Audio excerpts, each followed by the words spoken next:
Probably anything set aside. You're talking to me now, right? Worst case scenario. Jason? Off the dish up. Okay, so.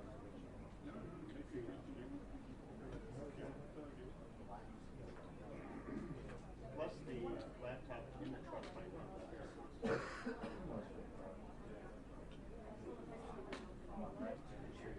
And then oh, really? Okay. All these, like, You think so? Okay. Well, then I better check, because I've not fired that stuff. Or tried to fire it. Exactly. Hey, it's hopefully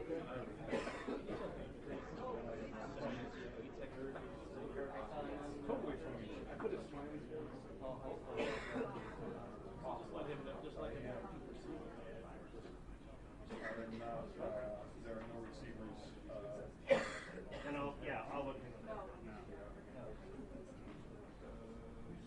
The machine is on, correct? Hi.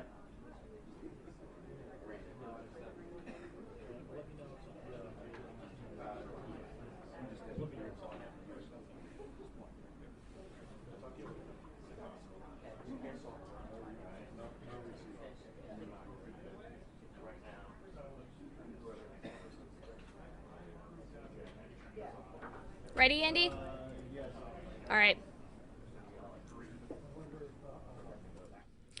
Good afternoon, everybody. Christine Varconi here. We're just moments away from a press conference in Port Clinton, where our Fox 8 sister station there is reporting that the body of Harley Dilly was found. Again, that press conference is about to get started there. It's going to be starting at noon with the Port Clinton police. Here's what we know so far about the investigation right now. So the police had been searching across the street from the Dilly home last night. Harley Dilly, 14 years old, was last seen leaving for school, leaving his home on December 20th. Now, the FBI, U.S. Marshals, and volunteers have been aiding in this search. It's been quite a few weeks now, last seen December 20th. Port Clinton is about 40 miles east of Toledo, 80 miles west of Cleveland. And again, we are getting ready for a press conference there to start momentarily. As you can see, media from all over the state of Ohio is there awaiting an update. Now, a recent update, our Fox 8 sister station there in Cleveland, their investigative team is reporting that their sources are telling them that Harley Dilly's body was found in the house across the street from the Dilly home. They are calling it an unoccupied home, and their I-team is saying that they are hearing that his body was found either in the chimney or behind a wall in that home. That is according to our sister station Fox 8 there. Again, here's a look at the scene there in Port Clinton, where a press conference will be getting underway shortly, as officials are going to be giving an update on the missing boy out of Port Clinton. He had been missing, last seen on December 20th there. So we can wait, and we'll recap here in just a minute about what we are waiting to hear about. So far, law enforcement officials last night were not giving any updates to the media, but it looks like they are stepping up to the podium right now. So go ahead and listen in.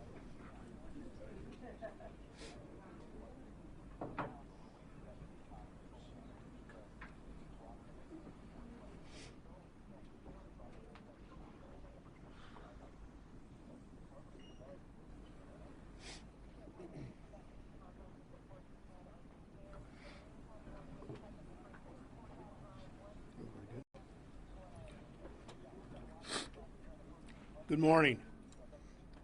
I am Police Chief Robert Hickman. I want to start by thanking the community for their continued support during this investigation. I want to thank the community for your patience and your support. This is not the outcome anyone wanted, but thanks to your help and support, we have some closure for the family. We believe Harley Dilly was recovered last evening in a house located at 507 Fulton Street. During the investigation, multiple leads were exhausted. yesterday afternoon, a repeated canvass of the neighborhood led investigators to the house at 507 Fulton Street. The house had previously been checked multiple times. There was no evidence of forced entry. The house's windows were locked and the doors were secured and a lockbox on the rear door. Since a lockbox can allow multiple individuals to access a house and the house was vacant, we pursued entry into the house. The house was entered at 16:10 hours and searched. Harley's coat, glasses were discovered on the second floor of the house next to a brick chimney. We were then able to discover what we believed to be Harley, who was caught in the chimney. His family was notified early this morning, and this appears to be an accident. At this time, there does not appear to be any foul play expected. No cause of death has been determined. An autopsy is being conducted this morning by the Lucas County Coroner's Office. It appears that Harley climbed an antenna tower to the roof and entered the chimney. Once in the chimney, Harley's jacket and glasses were pushed from the chimney through a flue and into the second floor of the house. The chimney was blocked between the second and first floor, which trapped Harley. The chimney is approximately 9 inches by 13 inches in size. This is a tragic outcome to the case and a tough loss to the community. I want to stress that the investigators in this case were many, and the investigation was thorough. You talk about people coming together in a time of need. That's exactly what we saw throughout the community and beyond. I now ask for the same compassion and support as the family and friends begin to grieve. I will take questions. However, please note that this is a pending investigation as an autopsy is occurring this morning in Lucas County. So, Chief, when you searched the house, at what point did you get into it for the first time? That would be yesterday at 16:10 hours. What led you back to that house?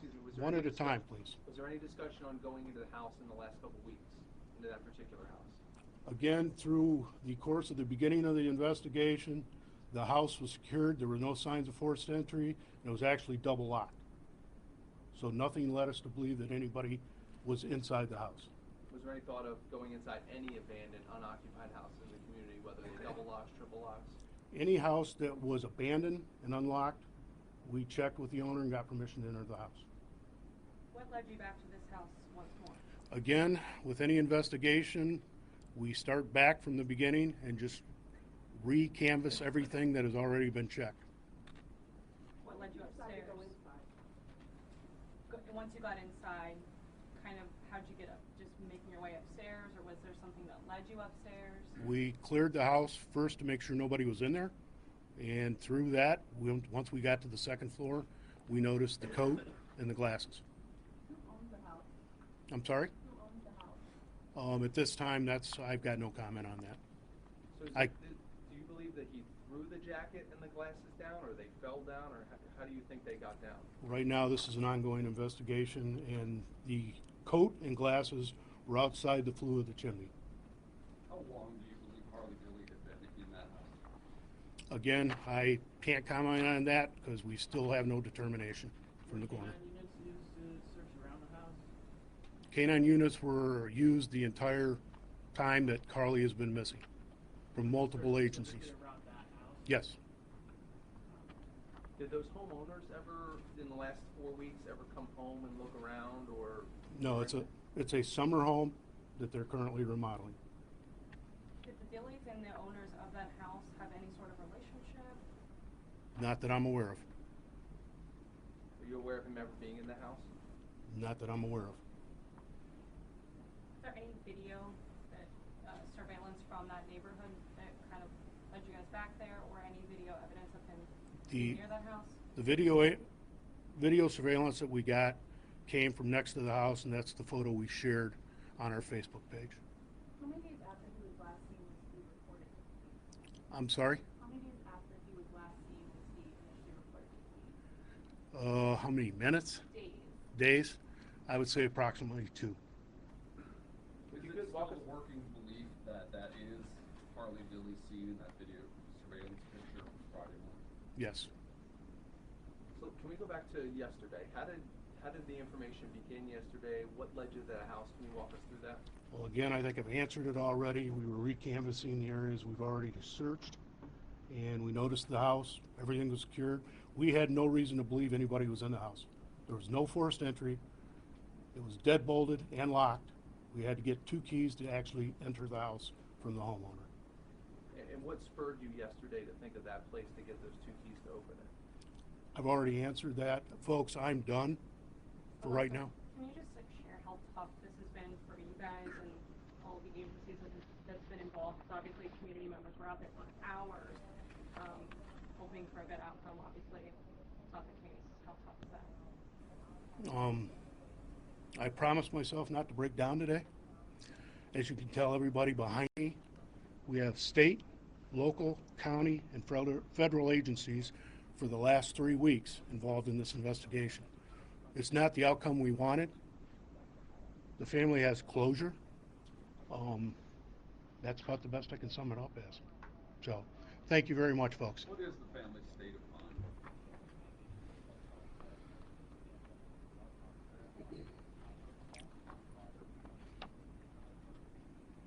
I'm going to try to answer that the best I can. What would your state of mind be if you lost your 14-year-old? I can't put words into that. Can you? Thank you again.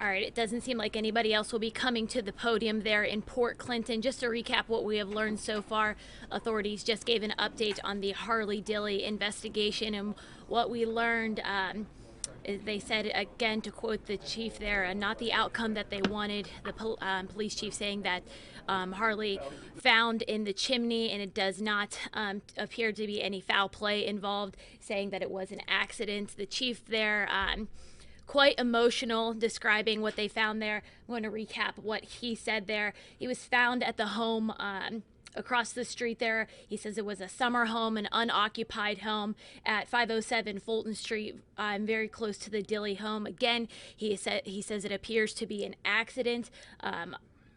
Upstairs, they started looking there last night is when they found Harley's glasses and coat on the second floor there by the chimney. They said it is an ongoing investigation and didn't give too many more details about what exactly what had gone on, and people had asked about, the reporters there had asked about the state of mind, about his parents, and of course the police chief saying, you know, how would you feel if you lost your 14-year-old like this? So I'm not giving specific details, but I'm updating the media saying the investigation is ongoing, and it does seem like it is an accident.